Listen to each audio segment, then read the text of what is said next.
Good morning everyone. Session में discuss करेंगे cheque bouncing के इम्पोर्टेंट कॉन्सेप्ट को और जानेंगे राजपाल यादव के केस से किस तरीके से इसको आसान भाषा में समझ सकते हैं। और इस सेशन के लास्ट में कुछ इम्पोर्टेंट एमसीक्यूज भी डिस्कस किए जाएंगे जो कि आगामी एग्जामिनेशन के लिए बेहद इंपॉर्टेंट हो सकते हैं। यूँ अगर देखा जाए तो फाइनेंशियल अवेयरनेस में चेक बाउंसिंग के रूल तो सभी को पता होने चाहिए, लेकिन अगर आप बैंकिंग एग्जामिनेशन की तैयारी कर रहे हैं तो ये टॉपिक तो और भी महत्वपूर्ण हो जाता है। सबसे पहले देखेंगे न्यूज़पेपर की क्या सुर्खियां रहीं, क्या हेडलाइंस रहीं। कुछ न्यूज़पेपर ने कुछ इस तरीके से न्यूज़ को पब्लिश किया। Rajpal Yadav surrender at Tihar jail after Delhi high court denies the relief. Rajpal Yadav ने तिहाड़ जेल में सरेंडर किया और दिल्ली हाई कोर्ट ने उन्हें कोई राहत नहीं दी। वहीं कुछ न्यूज़पेपर इसको इस तरीके से भी लिखते हैं, Rajpal Yadav cheque bouncing case, why the Hera Pheri actor sent to the Tihar jail. इस तरीके से डिफरेंट न्यूज़पेपर के अंदर ये हेडिंग रही। और सबसे पहले हम लोग समझेंगे चेक बाउंसिंग के रूल्स किस एक्ट के तहत आते हैं, वो कौन सा कानून है जिस कानून के तहत चेक बाउंसिंग के रूल्स कवर होते हैं। तो सबसे पहले हमें ध्यान रखना है चेक और उससे जुड़े हुए जितने भी महत्वपूर्ण लॉज होते हैं वो सभी नेगोशिएबल इंस्ट्रूमेंट एक्ट के तहत आते हैं। किस एक्ट के तहत? नेगोशिएबल इंस्ट्रूमेंट एक्ट, जिसको शॉर्टकट में एनआई एक्ट के नाम से भी जाना जाता है। अगर एग्जाम में क्वेश्चन आ जाए कि बताइए चेक किस एक्ट के अंदर आ रहा है, किस एक्ट के अंदर कवर होता है, चेक बाउंसिंग किस एक्ट के अंदर कवर होता है, तो इन दोनों में हम आंसर लगाएंगे नेगोशिएबल इंस्ट्रूमेंट एक्ट 1881। चाहे वो चेक का मामला हो, चेक बाउंसिंग का मामला हो, चेक डिसऑनर का मामला हो, सभी तरह के केस इसी एक्ट के अंतर्गत कवर होते हैं। तो ये एक बहुत ही इंपॉर्टेंट फैक्ट है कि हमें ये मालूम होना चाहिए कि चेक से संबंधित जितने भी इंपॉर्टेंट लॉज हैं वो इस नेगोशिएबल इंस्ट्रूमेंट एक्ट के तहत कवर होते हैं। आइए समझते हैं राजपाल यादव का केस आखिर क्या था और चेक बाउंसिंग के रूल्स क्या होते हैं। सबसे पहले जानेंगे राजपाल यादव का केस शुरू कैसे होता है। राजपाल यादव जो कि बहुत ही फेमस कॉमेडियन भी हैं और उन्होंने काफ़ी फिल्में की भी हैं, और उसके बाद उनको लगा कि कुछ प्रोडक्शन में भी, डायरेक्शन में भी भाग्य आजमाया जाए, तो उन्होंने अता पता लापता एक फिल्म के लिए मुरगली प्रोजेक्ट की लिमिटेड कंपनी के द्वारा 5 करोड़ का लोन लिया। राजपाल यादव ने कंपनी को रकम नहीं लौटा पाए, कंपनी ने उनके खिलाफ केस किया, आरोप लगाया। एक्टर ने भुगतान के जो चेक दिए वो सब बाउंस हो गए। फिर अप्रैल 2018 में दिल्ली की मजिस्ट्रेट अदालत ने उन्हें चेक बाउंसिंग में 7 मामलों के दोषी करार दिया और 6 महीने की सजा सुनाई। उसके बाद फर्दर ये मामला चलता रहा कोर्ट के अंदर। जनवरी 2019 में सेशन कोर्ट ने मजिस्ट्रेट कोर्ट को फैसले को बरकरार रखा। मई 2024 में कुछ समय के लिए रोक लगा दी गई और कंपनी के पैसे को चुकाएंगे, मगर एक्टर ने रकम वापस नहीं की। मामला ऐसे ही आगे बढ़ता रहा।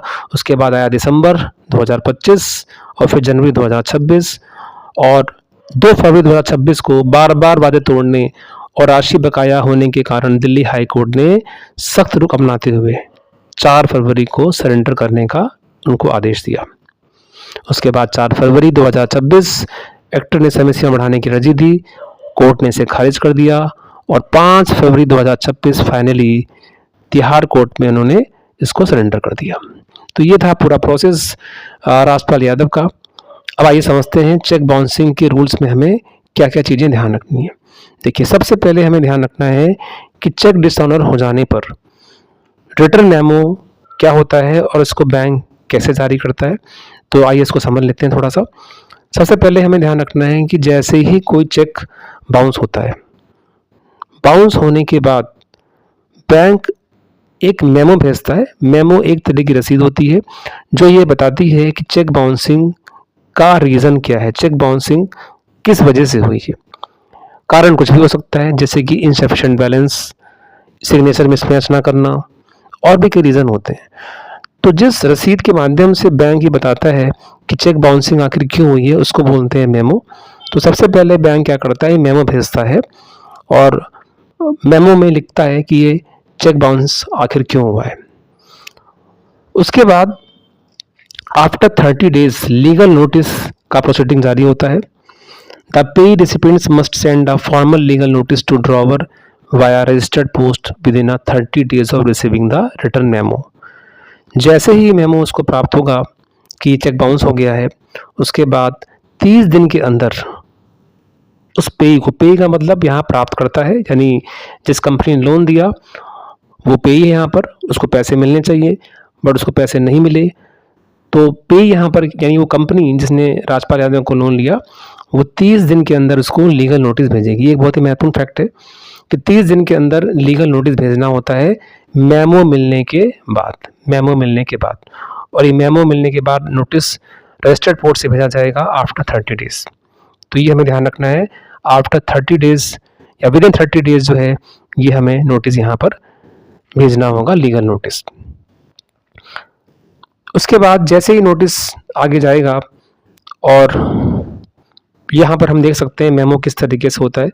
ये इस तरीका सा मेमो होता है जिसमें बैंक रिटर्न मेमो के बारे में लिखता है, चेक बाउंसिंग का रीज़न लिखता है, बैंक का नाम, आईएफएससी कोड, ये सब चीज़ें देता है। चेक रिटर्न मेमो का सिंपल मतलब है चेक बाउंसिंग होने का रीज़न कस्टमर को बताया जाता है, उसी को चेक रिटर्न मेमो भी कहते हैं। उसके बाद 15 दिन का मिलता है ग्रेस पीरियड, 15 डेज का मिलता है grace period. The drawer has 15 days from the date of receiving the notice to the make the payment. यहाँ पर ड्रॉवर कौन है? यहाँ पर ड्रॉवर है जिसने चेक ड्रॉ किया है, यानी चेक जिसने दिया है, यानी यहाँ पर राजपाल यादव ड्रॉवर है। ड्रॉवर 15 दिन के अंदर उस पैसे को अगर लौटा देता है तो वहीं पर केस समाप्त हो जाता है, यानी ड्रॉवर जो है 15 डेज़ के अंदर उसको पेमेंट करनी होती है जब वो रिसीव करेगा नोटिस को, लीगल नोटिस को। तो 15 दिन का समय राजपाल यादव को मिला होगा बट उन्होंने उसको पेमेंट नहीं किया। और उसके बाद आप देख सकते हैं filing a complaint with in 30 days after the grace period. ये एक बहुत ही महत्वपूर्ण फैक्ट है कि ग्रेस पीरियड के 30 डेज के अंदर फिर से कंप्लेंट फाइल होगी और यहाँ पर जो कंप्लेंट फाइल होगी वो मजिस्ट्रेट कोर्ट के अंदर नेक्स्ट 30 डेज में फाइल हो जाएगी। यानी यहाँ पर ड्रॉवर को टाइम मिलता है 15 डेज़ के अंदर उसको रकम चुकानी होती है। कई बार ऐसा भी होता है कि हमें जानकारी नहीं है, हमने गलती से चेक इशू कर दिया, पता चला हमारे अकाउंट में बैलेंस ही नहीं था और चेक बाउंस हो गया। तो उसमें ऐसा नहीं कि लीगल कोर्ट में पेशी हो जाएगी या कोई पनिशमेंट दिया जाएगा। हाँ, उसको 15 डेज़ में आप पे कर देते हैं तो मामला वहीं पे समाप्त हो जाता है। तो 15 डेज़ का मिलता है ग्रेस पीरियड ड्रॉवर को। ड्रॉवर कौन है यहाँ पर? ड्रॉवर वो है जिसने चेक इशू किया है, जिसके सिग्नेचर चेक पे होते हैं। इस केस में ड्रॉवर जो है वो है राजपाल यादव। और पेई कौन है? जिसको पेमेंट मिलना है, यानी वो कंपनी जिसने लोन दिया है। अब बढ़ते हैं हम लोग आगे की तरफ। कोर्ट प्रोसीडिंग चलती है, यानी सम्मन भेजा जाएगा, कोर्ट का सम्मन जाएगा ड्रॉवर के पास और trial begin the which made led to penalties. अब आइए देखते हैं पेनाल्टीज क्या क्या होती है। महत्वपूर्ण पॉइंट इस सेशन में यही है कि चेक बाउंसिंग के रूल्स जो होते हैं वो नेगोशिएबल इंस्ट्रूमेंट एक्ट में तो आते हैं, लेकिन किस सेक्शन के तहत आते हैं ये भी क्वेश्चन इंपॉर्टेंट है कि वो कौन सा सेक्शन है जिसके तहत नेगोशिएबल इंस्ट्रूमेंट एक्ट के चेक बाउंसिंग वाला केस शामिल होता है। तो यहाँ पर हम कुछ महत्वपूर्ण पॉइंट पर डिस्कशन कर लेते हैं। पहला पॉइंट हमें ध्यान रखना है, legal action offence is punishable under the section 138। Section 138 of NI act ये चेक बाउंसिंग का एक बहुत ही महत्वपूर्ण सेक्शन है, सेक्शन नंबर 138। अगर केवल चेक की बात की जाए तो आंसर हो जाएगा under section 6। Under section 6 of NI act ये बात करता है चेक्स की, ओनली चेक्स की। और चेक बाउंसिंग वाला केस तो सेक्शन 138 होगा, बाकी एक्ट वही रहेगा। आइए देखते हैं पेनल्टीज क्या होती है। The drawer may face up to 2 year imprisonment, यानी यहाँ पर उसको 2 साल का कारावास हो सकता है। Fine up to twice the cheque amount और बोथ, और चेक अमाउंट का दुगना अमाउंट उसको देना पड़ सकता है या दोनों भी हो सकता है। जैसा कि मजिस्ट्रेट का ऑर्डर होगा उस हिसाब से यहाँ पनिशमेंट मिलती है। 2 बातें यहाँ पर जानना बेहद इंपॉर्टेंट है, वो ये है कि 2 साल का कारावास मैक्सिमम, और फाइन के रूप में जो चेक अमाउंट होगा उसका दुगना, ट्वाइस उसका दुगना दिया जा सकता है, या कोर्ट के ऑर्डर पे ये दोनों भी एप्लीकेबल हो सकता है। उसके बाद बैंक चार्जेस अपने अलग अलग होते हैं, चेक बाउंसिंग के चार्जेस अलग अलग होते हैं, वो लिए जाते हैं। उसके बाद इसका इम्पैक्ट क्रेडिट स्कोर पे पड़ता है। अगर चेक बाउंस हुआ है तो यहाँ पर क्रेडिट स्कोर भी कम हो जाता है। आइए अब देखते हैं इस पर क्वेश्चन किस तरीके से बनाए जा सकते हैं, आगामी एग्जामिनेशन को देखते हुए किस तरह के सवालों को क्रिएट किया जा सकता है। कुछ क्वेश्चन एग्जाम्पल के रूप में हम लोग देखेंगे। चेक बाउंसिंग के एमसीक्यूज। आइए शुरुआत करते हैं क्वेश्चन नंबर 1 पे। भारत में चेक बाउंस किस एक्ट के तहत अपराध है? Under which act cheque bouncing is the punishable offence in India? बेहद ही महत्वपूर्ण क्वेश्चन है, बेसिक क्वेश्चन है। अभी हम लोगों ने डिस्कशन भी किया कि चेक बाउंसिंग के जो भी प्रोविजन होते हैं वो नेगोशिएबल इंस्ट्रूमेंट एक्ट के तहत आते हैं। तो यहाँ पर आंसर हो जाएगा option number C is the correct answer. अगर एग्जाम में क्वेश्चन ऐसा आ जाए सारे ऑप्शन में नेगोशिएबल इंस्ट्रूमेंट एक्ट लिखा हो तो हमें ध्यान रखना है सेक्शन नंबर 138। सेक्शन नंबर 138 जो है ये नेगोशिएबल इंस्ट्रूमेंट एक्ट का चेक बाउंसिंग के बारे में बताता है 138। और केवल चेक की बात हो तो सेक्शन नंबर 6 और चेक बाउंसिंग की बात हो तो सेक्शन नंबर 138। तो यहाँ पर आंसर हो जाएगा ऑप्शन नंबर सी। आइए बढ़ते हैं दूसरे सवाल की तरफ। सेकंड क्वेश्चन है चेक इशू डेट से कितने समय तक वैलिड रहता है? What is the validity of cheque from date of issue? 1 months, 2 months, 3 months या 6 मंथ्स? तो बेहद ही बेसिक सवाल है ये। चेक इशू डेट से कितने समय तक वैलिड होगा?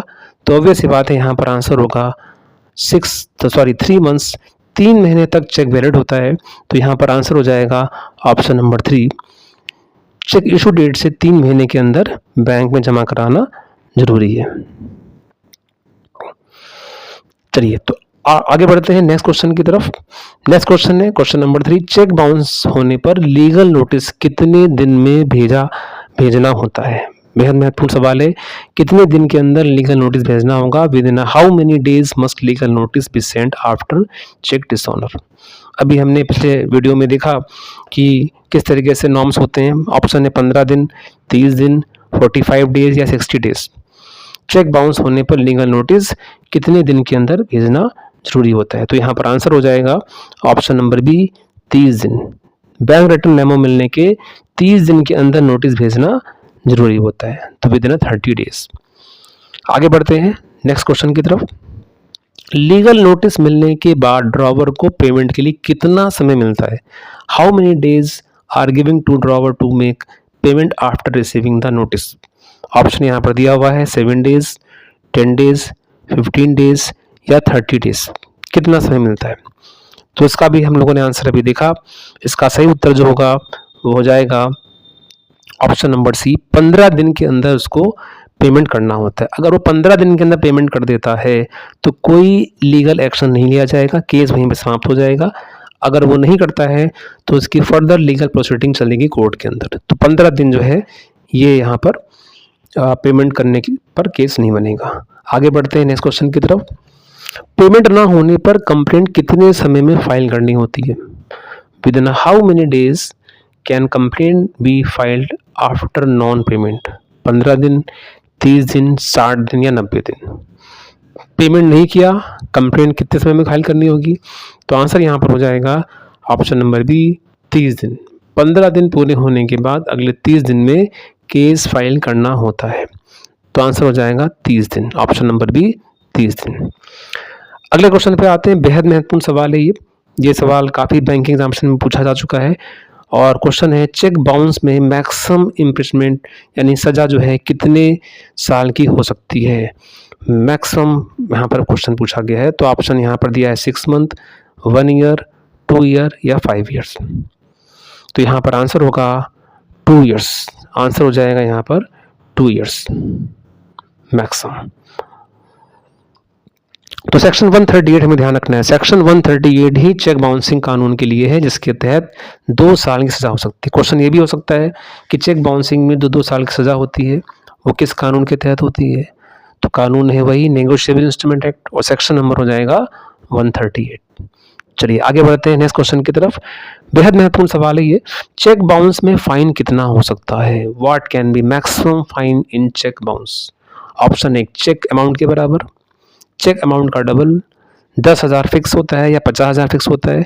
तो हमने अभी देखा था प्रीवियस स्लाइड्स में कि जो भी चेक अमाउंट होगा उसका डबल अमाउंट ही पेनाल्टी के रूप में देना होता है। तो यहाँ पर ऑप्शन नंबर जो होगा वो बी आंसर करेक्ट हो जाएगा। डबल आपको ध्यान रखना है, जो भी अमाउंट होगा उसका डबल अमाउंट जो है यहाँ पर देना पड़ेगा। बढ़ते हैं 8वें क्वेश्चन की तरफ, जो कि लास्ट क्वेश्चन होगा। निम्नलिखित में से चेक बाउंस का वैलिड रीजन कौन सा है? चेक बाउंस कब हो सकता है? Which of the following is a valid reason for the cheque bounce? Option number 1 insufficient balance, signature mismatch, account close, all of the above. तो जाहिर सी बात है कोई भी एक रीजन यहाँ पर हो सकता है, तो यहाँ पर आंसर जो होगा वो होगा all of the above. All of the above यहाँ पर करेक्ट आंसर माना जाएगा। चेक बाउंसिंग का कोई भी रीजन इसमें से हो सकता है। चेक डिसऑनर वर्ड जो यूज होता है, एक्चुअली चेक डिसऑनर का मतलब होता है अगर किसी कारणों से बैंक चेक वापस कर दे। कारण क्या हो सकते हैं? चेक में कोई मिसमैच है, चेक फटा हुआ है, चेक में सिग्नेचर मैच नहीं कर रहे हैं, या ऐसा कोई रीज़न बैंक को अगर लगता है तो बैंक चेक को रिटर्न कर देता है। और इस रिटर्न करने के प्रोसेस को यहाँ पर बोलते हैं चेक डिसऑनर हो जाना। तो चेक डिसऑनर के कई रीज़न हो सकते हैं, तो इस तरीके से आंसर होगा ऑल ऑफ द अबव। तो इस सेशन में हम लोगों ने देखा किस तरीके से क्वेश्चंस बन सकते हैं, क्योंकि करंट अफेयर्स के अंदर भी राजपाल यादव वाला केस काफ़ी चर्चा में रहा। तो हो सकता है कि एग्जामिनेशन में इस तरह के सवालों को पूछा जा सके। इस सेशन में अगर आपने कोई भी नई बात सीखी हो तो इस सेशन को आप लाइक करें, और ऐसे ही कुछ महत्वपूर्ण वीडियोस को लेकर हम डिस्कशन करेंगे नेक्स्ट सेशन में, जो कि आगामी एग्जामिनेशन के लिए बेहद इंपॉर्टेंट हो सकते हैं। आज के लिए इतना ही। धन्यवाद। Thank you.